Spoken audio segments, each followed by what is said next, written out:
I mean, I'll tell you, I was running some back of the envelope math. You know how much debt there is in the world? Take a guess. 200, couple hundred trillion. 200 trillion. About 300 trillion. Yeah. That's debt owed by governments, businesses, and households. And if in response to the inflation, which is response to fiscal stimulus, which is a response to the entire economy of the world shutting down for a couple of months, we end up raising rates from 0 to 5%. That's $15 trillion of annual debt service, which is like 18% of global GDP.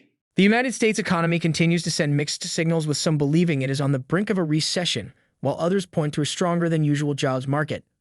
Battered by surging consumer prices and rising interest rates, the United States economy shrank at a 0.6% annual rate from April through June, the government has announced, unchanged from its previous second quarter estimate. The data released Thursday marked the second consecutive quarter of economic contraction, one informal rule of thumb for a recession. Most economists, citing a strong and resilient American job market, believe the world's biggest economy is not yet in a downturn. But they worry that it might be headed for one as the U.S. Federal Reserve ratchets up interest rates to combat inflation. In the UK, the Bank of England took emergency action Wednesday to stabilize UK financial markets and head off a crisis in the broader economy after the government spooked investors with a program of unfunded tax cuts, sending the pound tumbling and the cost of government debt soaring.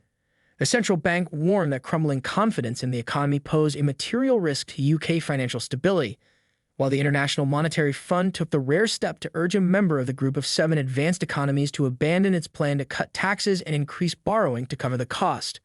The Bank of England said it would buy long-term government bonds over the next 2 weeks to combat a recent slide in British financial assets. The bank's actions are focused on long-term government debt, where yields have soared in recent days, pushing up government borrowing costs. In the latest episode of the All In podcast, Chamath Palihapitiya, Jason Calacanis, David Sachs, and David Freiberg discussed the current economic global crisis with a focus on the UK and the United States. They shared a lot of useful insights into the global economy that you definitely want to miss. Before we listen to them, please don't forget to click on the like button and subscribe to the channel if you are yet to do so. Thanks for watching our videos. The debt service alone. But what does that mean? 18%. That means that for every dollar transacted, no, it means nothing. Tax it. No, it means you have to. What does it mean? Like, so what? So I'm saying that there's a massive squeeze that's going to happen, right? And so what ends up happening ultimately is, because you could run this across local governments. I think it means demand destruction. I mean, sovereign debt, households. Yeah, I think it means. I'll tell you, Chamath, what it means. I'm sorry to pop your bubble, but it means nothing, and I'll tell you why. These people keep because you can print more money. You print more money. I'm sorry to be the bearer of bad news, but like, it is not as if we have a law, a constitutional law, or it's not as if governments have collectively decided that you cannot have debt to GDP above a certain number. That doesn't happen, guys. We passed 100 under Obama, and we've just kept printing money. So whether we like it or not, and I'm not saying I'm a fan of this or it's right, we are kicking the can down the road. And what we're doing is we're extending the maturities. You know, you'll eventually have 100-year government bonds, okay?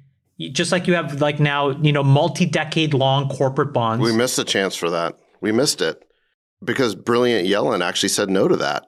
When rates were like near zero and we had the opportunity to refinance the U.S. government debt using long-term rates, basically long-term bonds. And actually it was Trump who, you know, crazy Trump who suggested let's basically shift the debt to 100-year bonds. And she said no. She thought it would devalue the dollar, right? So the problem is that we have all this short-term debt. And look at what just happened in the UK when Liz Truss tried to prop up the bond rates by basically intervening. It was basically an inflationary policy to fight inflation.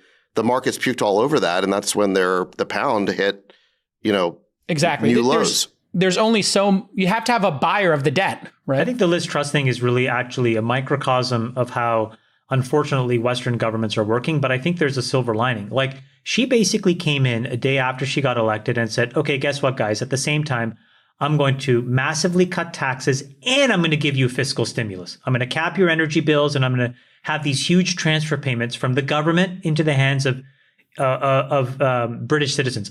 I'm not going to comment on whether that's right or wrong, but the financial markets, to your point, David, absolutely hated it. And within a few days, you basically saw the pound get crushed. But then what did you see? You saw the Bank of England decide that financial stability was more important than financial viability, meaning the things that she wanted to do were not viable. So you could have let the financial markets sort this out, which would have forced the prime minister to basically abandon the policy. But instead, the BOE said, no, we're an unlimited buyer of UK gilts, which is the name of the UK bond. And everything snapped back. We're back to where we were before her speech and before the Chancellor of the Exchequer's speech. And so it's as if nothing happened. And that's what's so insane to me, which is that even though the Bank of England, by the way, in the next week or two are going to raise rates 140 basis points, 140 basis points, almost double what the Fed has done the last 3 times, they're doing both at the same time. They're both raising rates and they're acting as a backstop for bad policy. And this is what's wrong right now in the world. We do not have a real check and balance. So my point to Friedberg is just that I'm like emotionally on your side. But the problem is, if these folks keep getting bailed out, David, they're just going to keep doing this stuff and there's no end in sight. Well, the consumer doesn't get bailed out. So that if you look at it on a micro basis instead of a macro basis, you're correct. These governments will just bail people out, even if they make bad decisions, as we're seeing. But then the person whose variable interest mortgage just kicked in has $500 less a month in savings. So they're now not going to buy an iPhone 14. They're not going to upgrade their car every 6 years. They're going to do it every 8 years. So the demand destruction that's happening is going to be quite severe, and that's going to reduce monetary velocity, and then we restart. Mark my words, the Federal Reserve will intervene. This is why I think we're in a bottoming process. I think the bleeding edge of the smart financial actors are actually on Sachs's side and Friedberg's side, but then they're taking that next intellectual leap and saying, okay, well, what happens when Apple basically says, hey guys, I'm going to have to fire 15% of my employees? I think what happens is the Fed intervenes. And I'm just using Apple as an example. But there is a threshold of demand destruction, Jason. I think you're right, where we have the Fed put come back on the table and the markets just go bonkers. So they, instead of doing 75 basis points 2 or 3 times, they're just going to be like, I'll do 50. We'll slow it down. No. They're gonna get to 4.5 very quickly. And then something's gonna break, like all these guys are saying. I think they're right. And then the Fed put comes back on the table, and we'll have this. Bailouts. We'll have the UK. The UK thing happened in 6 days? Ours will play out over 6 or 9 months, but it's going to play out the exact same way.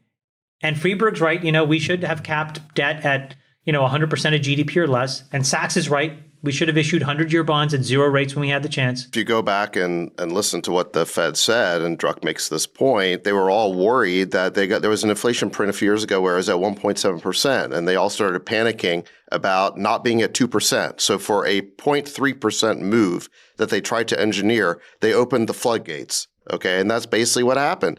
And that's why he's so critical of it. The other thing is the Fed said we're going to be data-driven, but then the data came in.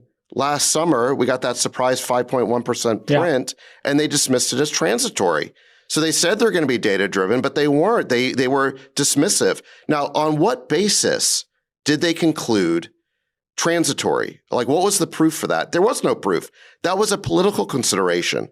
The administration and Yellen, a big part of that, immediately reacted to basically downplay the news. I mean, they PR'd it. I mean, they didn't want to admit that there was a problem. They went from transitory to this is permanent to now. In 6 months, and now we're at hard landing. Like, these people are not competent. Are they just not competent? U.S. recession probability reaches 96% heading into Q4. The Conference Board predicts a 96% likelihood of a recession in the U.S. within the next 12 months based on our probability model. This supports our expectation of a recession before the end of 2022 caused by the Federal Reserve's interest rate hikes. The last quarter of 2022 and the first quarter of 2023 are likely to see negative real GDP growth rates. While recession probability hovered near 0 after the initial phase of the global pandemic from September 2020 to March 2022, it rose to over 30% in April and reached 50% in May. This means that the U.S. economy is likely to enter a recession within a year from that point onward. The probability has kept rising since then. The Federal Reserve's monetary policy and financial conditions are playing important roles in the elevated U.S. recession probability in 2022. Here at Savvy Finance, we believe the global economy will only get worse from here. The problem for investors right now is that there seems to be no safe assets to run to right now.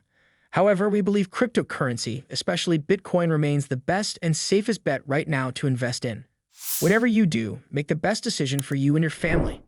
Thanks for watching. Till our next video, please stay savvy.